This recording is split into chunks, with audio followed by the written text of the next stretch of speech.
عمر بن خطاب تیار، دونوں مارکیٹ میں گئے، بازار میں گئے، مچھلی کا بھاؤ کیا، اس کی قیمت ٹھہرائی، جو بھی تھا آدھا پیسہ عمر نے دیا، آدھا ابو بکر صدیق نے دیا، مچھلی کے 2 ٹکڑے کیے، ایک جھولی عمر بن خطاب نے اپنی جھولی میں ڈالا، ابو بکر صدیق نے اپنے تھیلے میں ڈالا، عمر ادھر کو چل پڑے، ابو بکر ادھر کو چل پڑے، اپنے اپنے گھر کو نکلنے لگے۔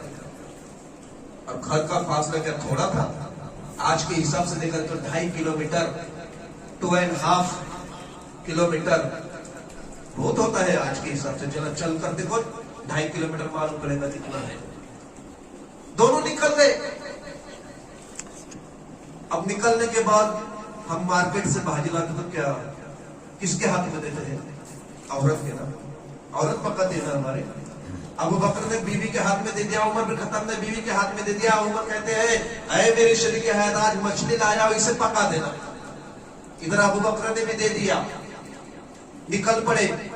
تجارت کرتے تھے کپڑوں کی، ابو بکر کی بھی تجارت تھی، عمر بن خطاب کی بھی تجارت تھی۔ یہ تجارت بھی ایسے کرتے تھے، ان کی تجارت پر قربان جائے کہ یہ آج جمعے کا دن ہے، آج میرے دن کا کتنا خرچہ ہے، آج میرے دن کا سمجھ لیجیے 100 روپے خرچہ ہے، 100 روپے نکل جائے۔ دونوں صحابہ دکان بند کر دیتے اور یہ کہتے چلو دنیا کما لی، ابھی دین کما لے۔ نکل جاتے اور اللہ کے بندوں کو اللہ کی طرف بلاتے، نماز کی طرف بلاتے، دین کی تبلیغ کرتے۔ بہت بہترین کام ہے ایمان والو، ہر کام سے بہتر کام یہ ہے کہ بھٹکے ہوئے بندے کو اللہ کی راہ پر لائے۔ صحابہ اکرام یہ کام کیا کرتے تھے دنیا داری کرتے ہوئے۔ آج ہمیں کیا ہوا کہ ہم دنیا داری ہی کرتے ہیں، دین داری کی طرف ہماری توجہ نہیں۔ اب دونوں صحابہ اکرام نے، ابو بکر صدیق و عمر بن خطاب رضی اللہ تعالیٰ عنہ، جب عشاء کی نماز سے فارغ ہو گئے، دونوں بھی گھر کو چلے گئے کہ تو تجارت کی، باقی وقت میں لوگوں کو اللہ کے پاس بلایا، اس میں وقت چلا گیا۔ عشاء کے بعد چلے گئے، عمر بن خطاب کہتے بیوی سے لاؤ دستر بچھاؤ، بہت زور کی بھوک لگی ہے۔ بیوی کہتی ہے دستر بچھاتی ہے، دستر بچھانے کے بعد دستر پر سب ہے، مچھلی نہیں، دال ہے، روٹی ہے، چٹنی ہے، سب ہے، مچھلی نہیں۔ عمر بن خطاب کو جلال آ گیا، اے میری شریک حیات، مچھلی کس لیے لایا تھا؟ مچھلی کیوں نہیں لاتی؟ دستر پر مچھلی کیوں نہیں؟ شریک حیات کہتے سرتاج کھا لیجیے، کھا لیجیے، پہلے پیٹ بھر کر کھا لیجیے، بعد میں بتاؤں گی مچھلی کی داستان بعد میں، پہلے پیٹ بھر لیجیے۔ صحابی رسول تھے، جلالی تھے، کہتے شریک حیات نہیں، قسم ہے اس خدا کی جس نے مجھے پیدا کیا، جب تک تم مچھلی کی حقیقت نہ بتائے، مچھلی کی داستان نہ بتائے، مچھلی کے بارے میں نہ بتائے، یہ عمر نہ کھائے گا نہ پیے گا۔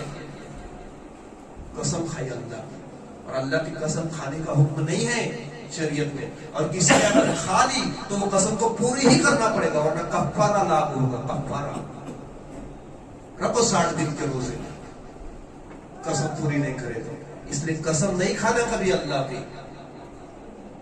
کھاؤ قسم تو حق بات پر کھاؤ، اور ہمیں یقین ہے کہ ہم پورا کر سکتے تو ہی قسم کھانے کا، ورنہ کبھی اللہ کی قسم نہیں کھانے کا، ورنہ قسم ہم پوری نہیں کر پائے تو کفارہ لاگو ہوتا ہے، کفارہ۔ جب تک کفارہ ادا نہیں کرتے ہم گناہگار رہتے ہیں۔ عمر بن خطاب نے تو قسم کھا لی، قسم ہے مجھے پروردگار کی، جب تک مچھلی کی داستان نہیں کہو گی یا مچھلی لا کر نہیں دو گی، تب تک یہ عمر نہ کھائے گا نہ پیے گا۔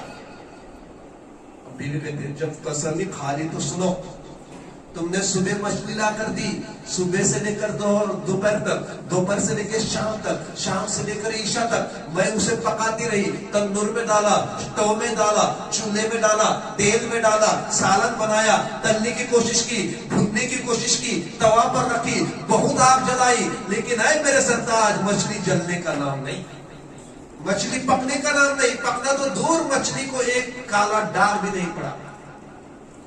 عمر بن خطاب کہا کیا کہتی ہو؟ ہٹ جاؤ والی کو میں خود پکا لیتا ہوں۔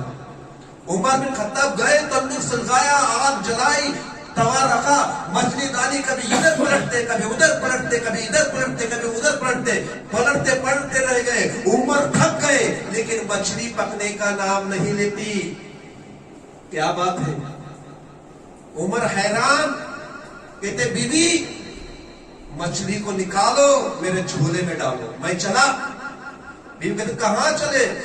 میں جا رہا ہوں، مچھلی کا حل کرنے جا رہا ہوں. اندھیرا خوب تھا اس وقت، تو لائٹ وغیرہ نہیں تھے، اسے روڈ پر ایسے بند لگتے ہیں. اندھیرا اتنا کہ ہاتھ کو ہاتھ نظر نہیں آتا. اب عمر بن خطاب نکلے تو سیدھے ابو بکر کے گھر کو نکلے. میں نے پہلے کہا 2.5 کلومیٹر کا فاصلہ ہے. یہاں سے عمر نکلے، وہاں سے ابو بکر نکلے. بیچ راستے میں ملاقات ہوئی، سلام کلام ہوا. عمر بن خطاب کہتے ہیں ابو بکر کیا بات ہے؟ ابو بکر کہتے ہیں جو کام سے میں آیا ہوں شاید وہی کام سے تم آئے ہو. تمہارے جھولے میں کیا ہے؟ تو وہی مچھلی ہے جو صبح خریدے تھے.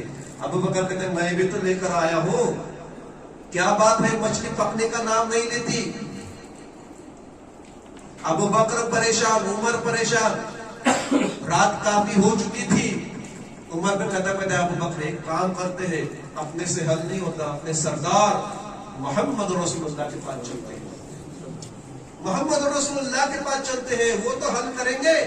اور میرے آقا ایسے ہے کہ اللہ کے فضل و کرم سے میرے آقا ہر چیز کا حل نکالتے ہیں. اب ابو بکر کہتے ہیں نہیں عمر کافی وقت ہو چکا ہے، آقا کو آرام کرنا ہے، تہجد کو بھی اٹھنا ہے. لیکن عمر کی جد نہیں، یہ مسئلے کا مچھلی کی داستان کا حل کرنا ہی ہے. اب ابو بکر کو کہاں معلوم کہ انہوں نے قسم کھائی تھی. قسم کھائی تھی نہ کھاؤں گا نہ پیوں گا، یا تو بھوک لگی ہے. اب کب قسم توڑ بھی نہیں سکتے جب تک مچھلی کی داستان نہ سنے.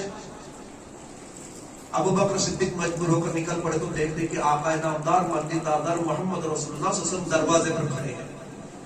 دروازے پر کھڑے دونوں صحابی پریشان، اور آقا کی